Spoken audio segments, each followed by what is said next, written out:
नमस्कार दोस्तों, मैं बीरेन सिंह आपके अपने YouTube चैनल अपूर्व GS 24/7 पर आप लोग का पुनः एक बार स्वागत है। दोस्तों, इस GS श्रृंखला की अगली कड़ी में हम लोग देखते हैं इतिहास में हम लोगों ने पिछली बार देखा था यूरोपीय कंपनियों का आगमन। उसमें हम लोगों ने पुर्तगाल को पढ़ चुके हैं।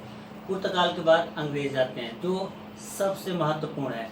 अब हम लोग इस श्रृंखला को आगे बढ़ाते हुए अंग्रेज़ों को देखेंगे, लेकिन जो लोग पिछले वीडियो को नहीं देखे हैं वह लोग अवश्य इस वीडियो को देख लें, और जो लोग नए इस वीडियो को देख रहे हैं वह वीडियो को सब्सक्राइब कर लें और साथ में लगे आई बेल को दबा लें, जिससे कि जो भी वीडियो मैं डालूं उसका नोटिफिकेशन आप लोग को मिल जाए। चलिए तो हम लोग देखते हैं अब अगला अंग्रेज़। दोस्तों, अंग्रेज़ों की अगर हम बात करते हैं तो इस यूरोपीय कंपनियां में जितनी भी आई थी सबसे ज़्यादा अंग्रेज ही सफल हुए थे। उनके सफलता का कारण ये था क्योंकि यह राजनीतिक और सैनिक रूप से सशक्त थे, मजबूत थे, इसलिए इनका सफल होना लाजमी था। अब हम बात करते हैं इस अंग्रेजी कंपनी का। 1599 में ईस्ट इंडिया कंपनी की स्थापना होती है और 1600 ईस्वी में महारानी एलिजाबेथ इनको 15 वर्षों के लिए व्यापार करने के लिए पूर्व के देशों के साथ परमिशन देती हैं, और ये व्यापार करने के लिए 15 वर्षों के लिए आते हैं। अब हम देखते हैं कि जब यहाँ ये आते हैं, इनका प्रारंभिक जो नारा होता है, हमको भूभाग नहीं चाहिए, हमको क्या करना है, व्यापार। भूभाग वो तब लेते हैं जब ये राजनीतिक रूप से सशक्त हो जाते हैं, तब ये अधिकार करना शुरू करते हैं, लेकिन इनका प्रारंभिक नारा क्या था, व्यापार करना था। शुरुआत में जब आते हैं तो 1608 ईस्वी में कैप्टन हॉकिंस भारत आता है और मुगल सम्राट जहांगीर से मिलता है।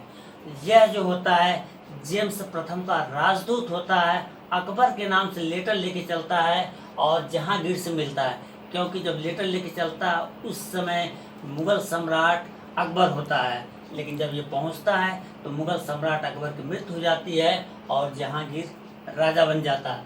और जब आता है ये तो सूरत के जो है बंदरगाह पर उतरता है सूरत में, और वहाँ से आता है।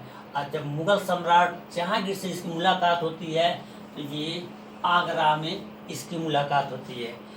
यह अरबी, फारसी, तुर्की बहुत सारी ज्ञाता था भाषाओं का, इसलिए जहांगीर में यह फारसी में बात करता है, फारसी भाषा में बात करता है। इसलिए जहांगीर इस हॉकिंग से बहुत प्रभावित होता है और इसको 400 का मनसब देता है तथा आगरा में बसने की अनुमति देता है। इंग्लिश खां और फिरंगी खां की अनुमति प्रदान करता है। इसी का ये प्रभाव होता है कि 1608 ईस्वी में ही सूरत में अंग्रेजों की प्रथम कोठी स्थापित की जाती है, कोठी या कारखाना स्थापित की जाती है सूरत में। लेकिन पुर्तगालियों का प्रभाव होने की वजह से यह आज्ञा जहांगीर वापस ले लेता है। इसके बाद हम लोग देखते हैं 1615 ईस्वी में। 1615 ईस्वी में सर टॉमस रो आता है, यह भी सूरत में आता है।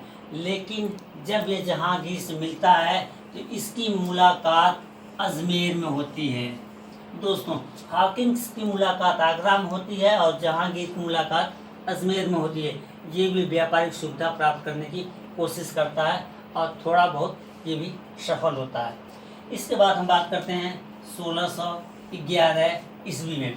1611 ईस्वी में दक्षिण भारत में अंग्रेजों की पहला कोठी स्थापित की जाती है दक्षिण भारत में, मुसलीपट्टनम में। इसके बाद हम बात करते हैं 1639 ईस्वी में।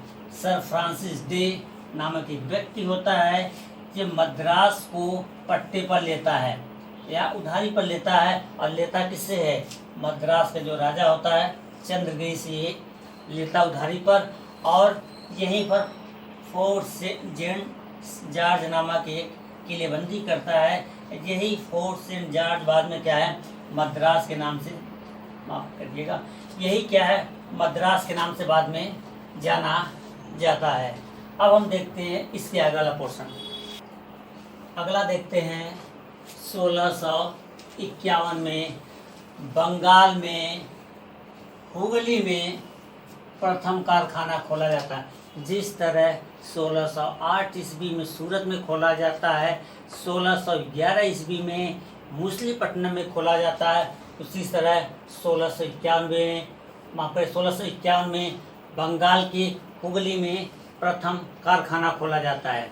इसके बाद 1661 ईस्वी में ब्रिटेन के सम्राट राजा चार्ल्स द्वितीय का विवाह पुर्तगाली राजकुमारी कैथरीन से होता है।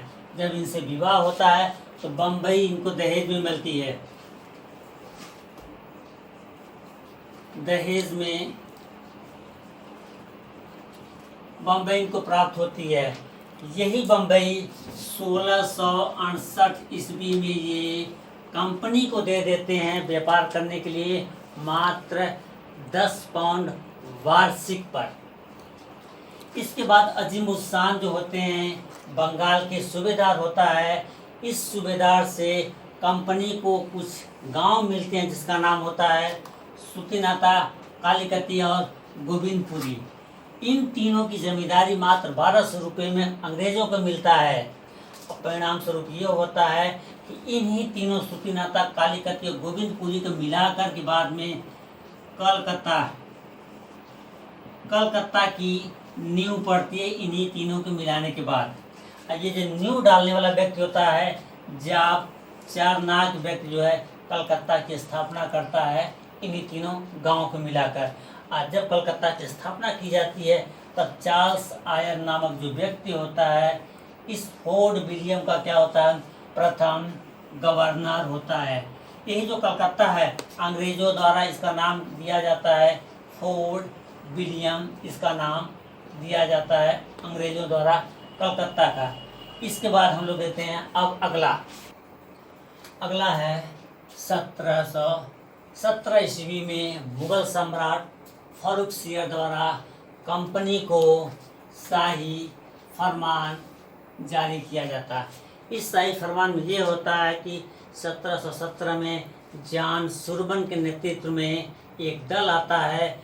उस दल में एक हैमिल्टन नामक सर्जन होता है जो एक बहुत बड़ी बीमारी से फारुखसियर को हैमिल्टन क्या है सही कर देता है। यानी डॉक्टर होता है ये फारुखसियर को एक बीमारी से मुक्त दिलवाता है। इसके परिणाम स्वरूप फारुखसियर एक शाही फरमान जारी करता है। यह जो फरमान जारी किया जाता है 3 नवाबों को जारी किया जाता है, गवर्नरों को, बंगाल को, हैदराबाद को, गुजरात के जो गवर्नर होते हैं उनको जारी किया जाता है। देखते हैं इसमें पहला फरमान ये होता है कि 3000 रुपये मात्र से वार्षिक कंपनी को बंगाल में मुक्त व्यापार करने की छूट दे दी गई। यानी 3000 रुपया ये दें और पूरे बंगाल में बिना कर दिए हुए व्यापार कर सकते हैं। दूसरा फरमान ये था कि 10,000 रुपये जो वार्षिक है कंपनी अदा करेगी और सूरत में क्या है सभी करों से यहाँ पर मुक्त दे दिया जाएगा। यानी 10,000 कंपनी नवाब को देगा और पूरे सूरत में उस 10,000 के बदले में व्यापार किया जाएगा। अगला होता है जो कंपनी है इसके सिक्के डाले जाते हैं बम्बई में। ये बम्बई में जो सिक्के डाले जाते हैं ये सिक्कों का ये होता है कि ये सिक्के संपूर्ण मुगल सम्राट में चलने के लिए मान्य हो जाते हैं। यानी कंपनी द्वारा ढाले गए सिक्के अब मुगल साम्राज्य में चालू किए जाते हैं। दोस्तों ये था अंग्रेज़ों से संबंधित जितने भी क्वेश्चन बन सकते थे इसमें हमने कवर करने की पूरी कोशिश की है। दोस्तों जो लोग पिछला वीडियो नहीं देखे हैं वो वीडियो को अवश्य देखें और जो नए लोग हैं इस वीडियो को देख रहे हैं वह चैनल को अवश्य सब्सक्राइब कर लें और साथ में आइकन बेल को प्रेस कर लें जिससे जो भी मैं वीडियो डालता हूं उसका नोटिफिकेशन आपको मिल जाए। पूरा वीडियो देखने के लिए आप लोगों का धन्यवाद। जय हिंद दोस्तों।